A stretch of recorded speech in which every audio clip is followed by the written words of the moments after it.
Broadcasting from the business capital of the world, this is the Podcast Business News Network. Welcome back, everyone. So holidays are upon us. In just a few weeks, you'll probably see this phrase come up on greeting cards if you still receive and send them.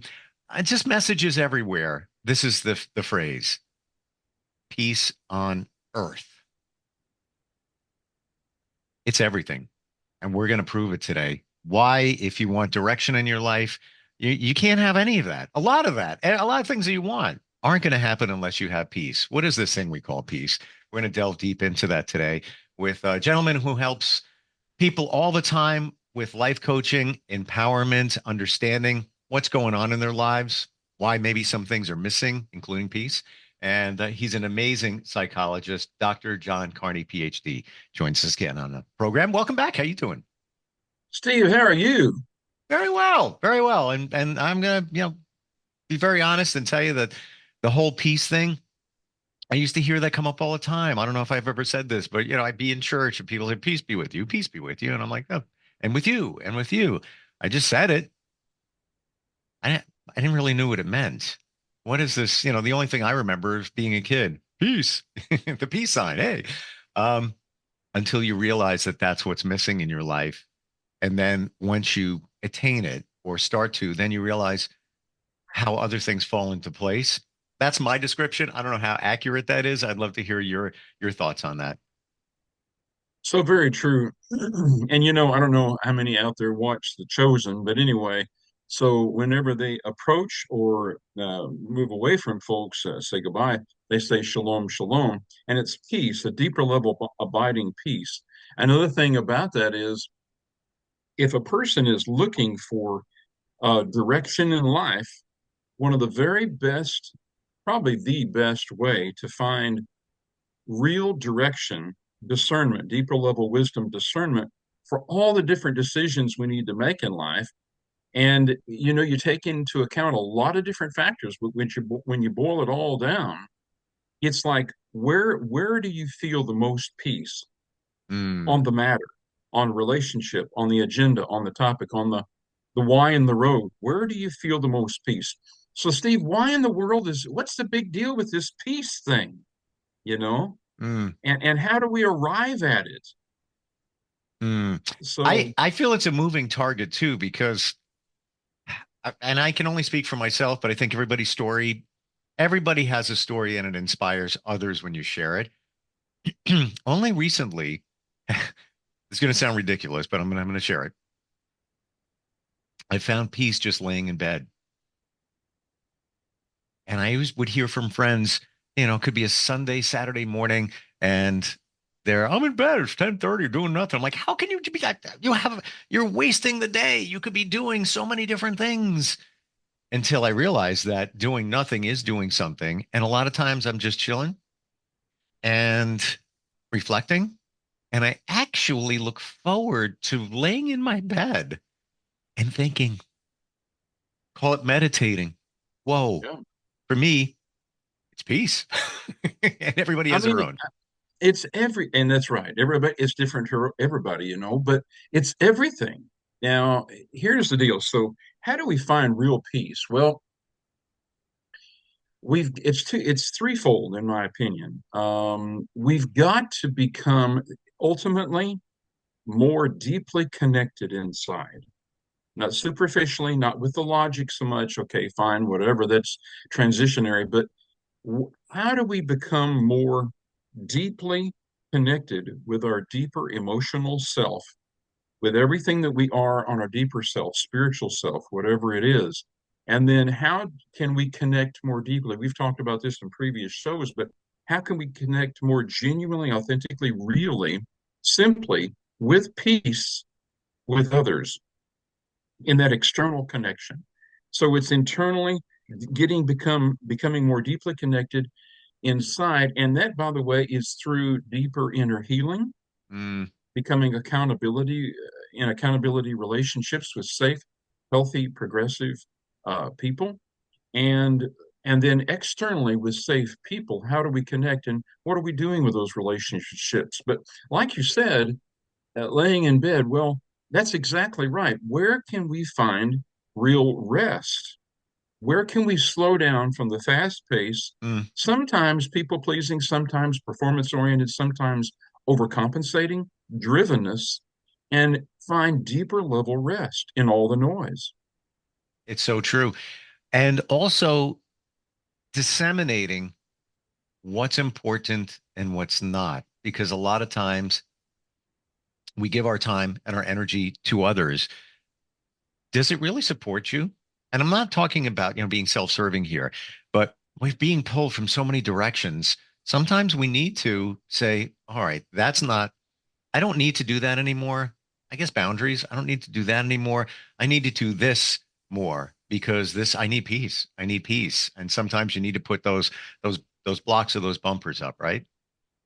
That's right. And even as you said that, it's like some people, especially guys, it's like, what do you mean peace? I just need to accomplish. I need to be productive.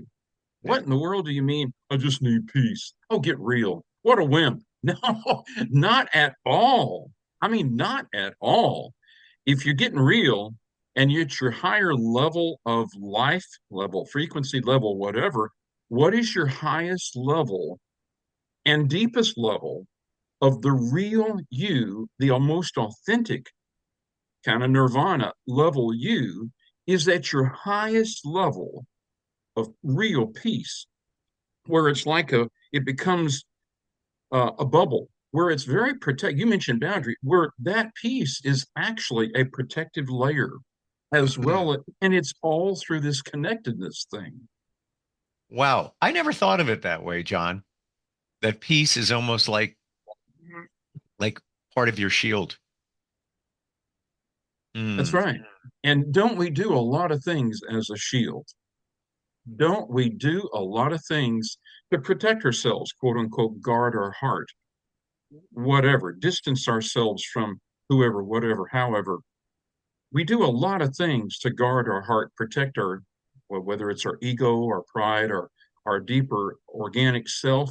And I'm telling you, that peace, as we are more deeply connected, is the most powerful, pure, and truly productive way to strengthen, protect, empower, and enlarge by going deeper. Mm. How do you go deeper?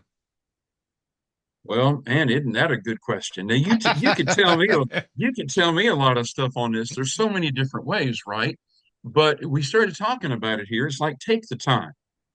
You must recognize that you're not all that in a bag of chips with your overcompensational driven, productive, hyper steamed up self. No, the real you is the more focused, connected, serene, and trusting, safe self.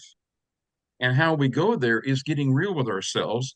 And, to be honest, taking our healing, no matter what that looks like, no matter what it's about, more serious. And actually, oopsie, not just talk about it, but do something about it, right?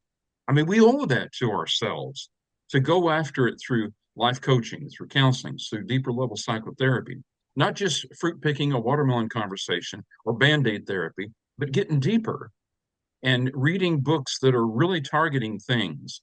So, what does a person deal with? Anxiety, maybe hyper drivenness, depression, oppression, codependency. What different things in life tear at us, pull, a, pull us away from the real focus? And so we got to go after those things and actually find ways and to deal with that internally and externally. Do you feel, with your experience in working with people, that most of us are much deeper than we give ourselves credit for, than we show to others, than we even realize within ourselves? And once you start this journey, whoa, you start, wow, I didn't realize I had that in me. It's amazing. It's amazing. Some of the most hyper productive oriented, performance oriented folks that I've dealt with as an executive life coach in Fortune 100 companies, I was paid as the top level, top highest level excuse me, executive level coach to do what? Well, to help these pretty well paid higher level execs to become more productive in certain efficient kind of ways. And the way I did that, which worked out quite well 90% of the time, was I'd get behind that closed door in that private office where those tough folks wouldn't mind shedding a tear, and they got real and they slowed down and they dared to trust a safe person as they got honest with themselves, and they became so much more efficient in every single thing that they put their hands to. Mm. And that's just one arena, family, people, every single hobby that you're going after, to fine tune it and take it to the next level. Relationships and even productivity comes through becoming much more deeply connected inside. What's the first What's step the first step for someone for to someone figure to? this stuff all out where they're just, you know, maybe you're feeling like you're searching. And, I want to share something with you. So there's a song that came out, and you can probably know it because we're up there in age, let's be honest. Came out in 1973 by the band Chicago, was a top five song. It's called I've Been Searching So Long. And when I was younger, I always thought the song was about searching for a relationship, searching for love. And it came on the other day and I started listening. I'm like, oh my gosh, I was wrong all these years. The song is about searching for that answer. Really, what is life? I've been searching so long. The song ends with good things in life take a long time. And it kind of rocks out at the end. And that like kind of was like an epiphany for me. It's like, yeah, we're all still searching. I never knew. I always thought it was a love song. But when you look at the lyrics, I've been searching so long, Chicago. It's what I believe we're talking about and what we're all trying to do in life, searching for an answer. What is the answer? So, what is the starting point when somebody just things don't feel aligned in life and they know they need to do something? How do they start that search? Number one, they need to be honest with themselves. Take time to be honest with yourself Mm, and momentarily reflect, not just in a quick passing, but take the time to be honest. What am I feeling? I call it a trip in. It's a 3 or 4 step process. Number one, what am I feeling in the here and now, right now? And be honest with it and state it out loud, maybe write it down. oh, yeah. And then number two, we always have thoughts. It could be moving so quickly we don't recognize it or register it, but the thought, there's always thoughts behind feelings, organic thoughts, good beliefs, false beliefs, whatever. And try to find out, I wonder why, what am I thinking that causes that feeling? And Mm, then once we look at those thoughts, it's like, well, I wonder, upon deeper reflection, why are those tapes going around back there? Where are they coming from? mm. And and then with a trusted, safe person, maybe be honest outwardly, externalizing that stuff and going deeper, owning it, quote unquote, and seeing where that takes you. Writing it down is so key. And I want to ask you, I started journaling. Okay. I feel like we're in session right now. I started journaling. I want to Session say, is good, Steve. um, just give me your Venmo, I'll hit you up. I started journaling about a month and a half ago, and I guess maybe I was afraid to do it. I kept pushing it off, and I tell everybody, you need to journal. No, I keep a gratitude journal, but I'm talking about, I write the date, the time, what I'm thinking, what I'm feeling. And in the beginning, I would write a lot. And I found myself progressively writing less, but I don't know why. It's like I sit there with my pen and, I put some thoughts down, but I have nothing more to write. And I don't know if that's a good thing or a bad thing. What do you think? that can vary. At times, I think you're going to find you might have more to write because there's more that's you're discovering in that moment or around that theme or Hmm, with that issue, or because I was more deeply impacted or triggered. We can do a whole deal on just being triggered. for sure. But it's like, and so yeah, that can have more to it. Or to look at a very simple partial truncated or one-liner, and we look at that, and it is huge in its simplicity. It is just huge. You said something, and this was my turning point in this my journey, living in the moment. I might have shared with you that was the wake up 4 years ago. Somebody said to me, "Why don't you ever live in the moment?" Had no idea what they were talking about, but you just said something about even writing those thoughts down. And I'm going to do it later today. Here's how I'm feeling right now. Instead of a dump into your journal, this person did this and I felt this and that happened and this happened, blah, blah. This is what I'm feeling right now. And for me, thank you for saying that, because it just brought me back to center where that's what's important. What are you feeling at this moment? Instead of thinking about the things around you or, whatever could happen or what did happen. Um, I'm going to need a new journal now. Probably take 4 pages to write today. There is a clinical term for that exact thing. It's called immediacy.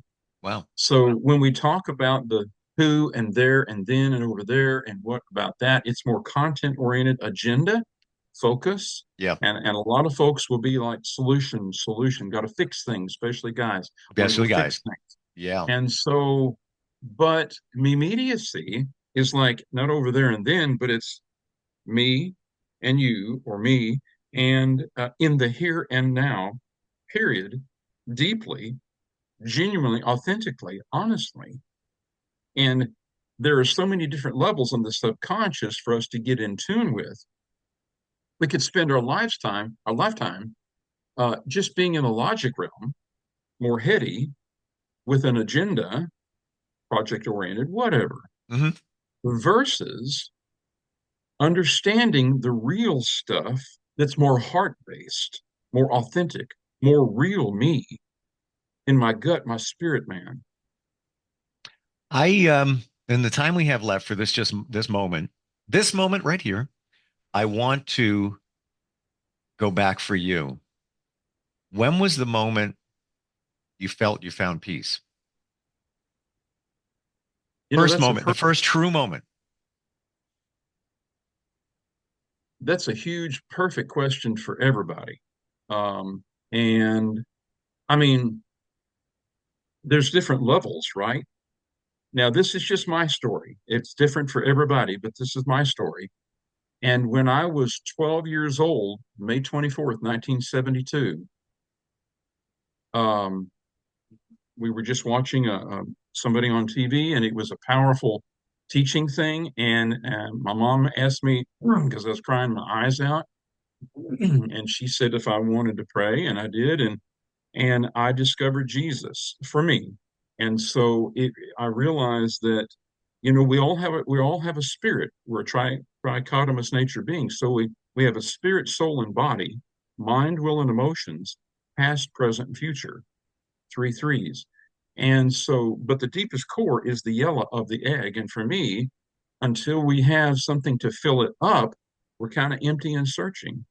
And so for me, when I found him, I'm telling you, it was Explosion City, and I have never forgotten it. I'm in my mid 60s, and I have never forgotten it one single day as long as I've lived.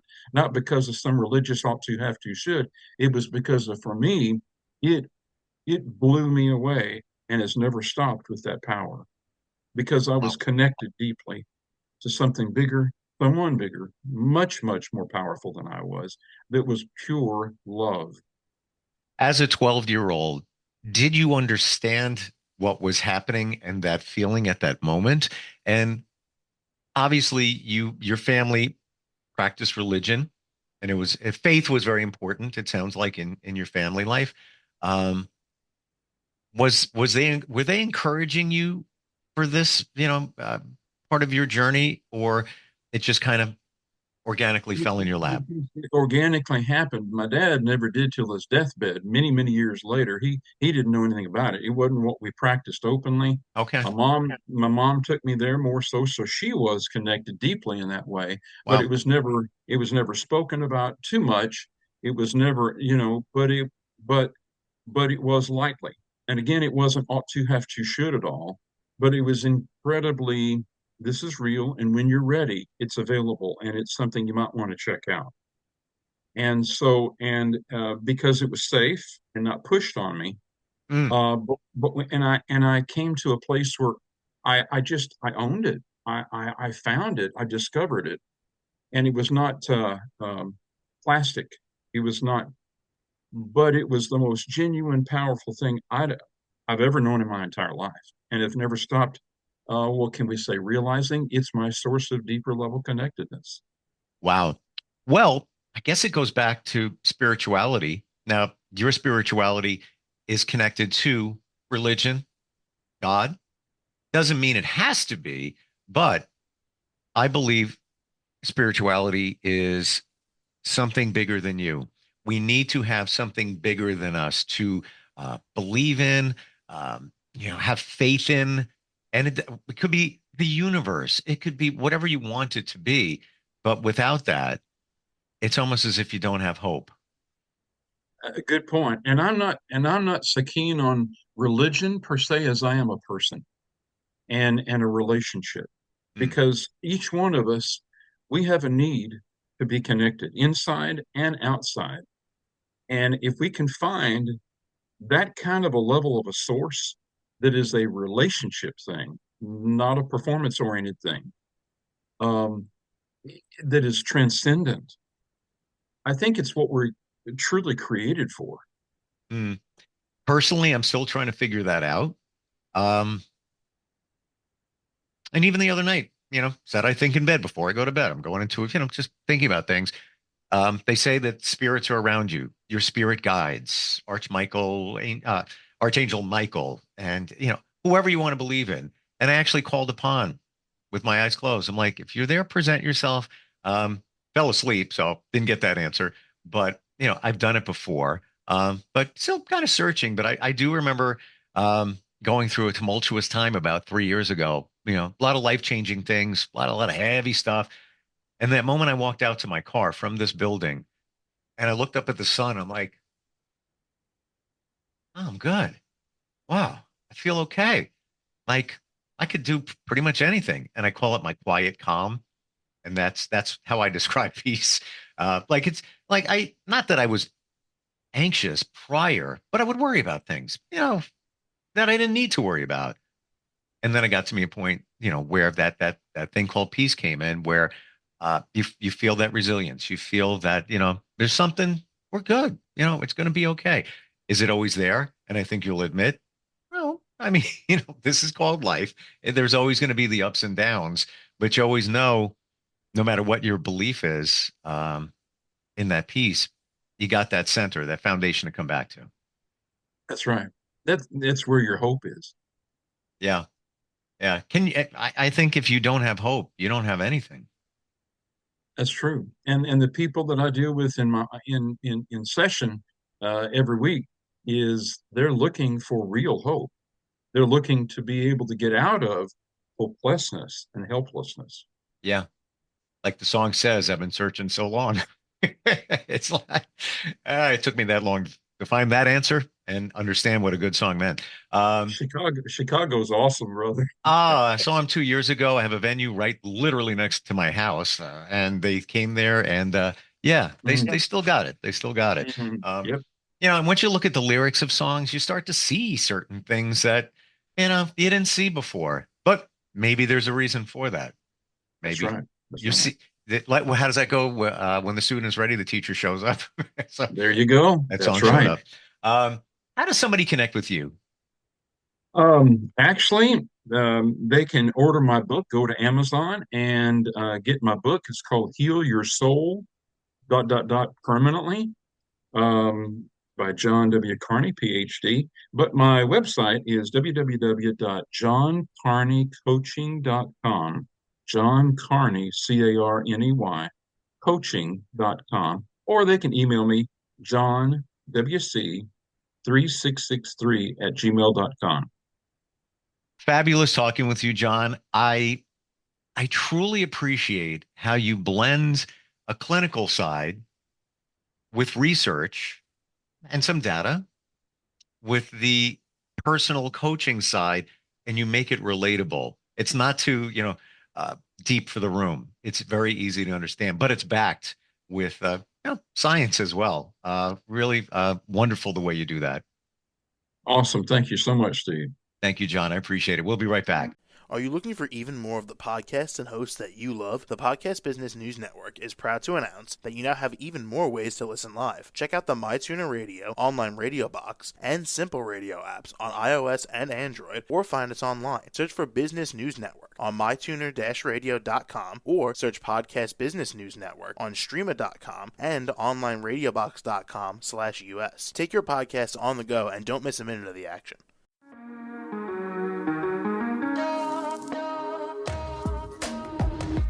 Broadcasting from the business capital of the world, this is the Podcast Business News Network. For nearly 2,000 severely injured veterans, everyday life has become filled with barriers. Day-to-day simple tasks can become pretty daunting. I have to carry my chair up 2 flights of steps or have somebody do it for me. What scares me the most is just the falling. When I'm struggling with my house, I think, to have that one great barrier just knocked down, it's crucial. Home for Our Troops is a wonderful nonprofit that builds a Mortgage-free, fully adaptive, handicap-accessible house. And there's no catch. It'll be our very first home that we've ever owned. This is a game changer. This is where your life begins again. We need you to join us in completing this important mission. Please visit hfotusa.org and help build homes and rebuild lives. Because of you, everything's going to be okay.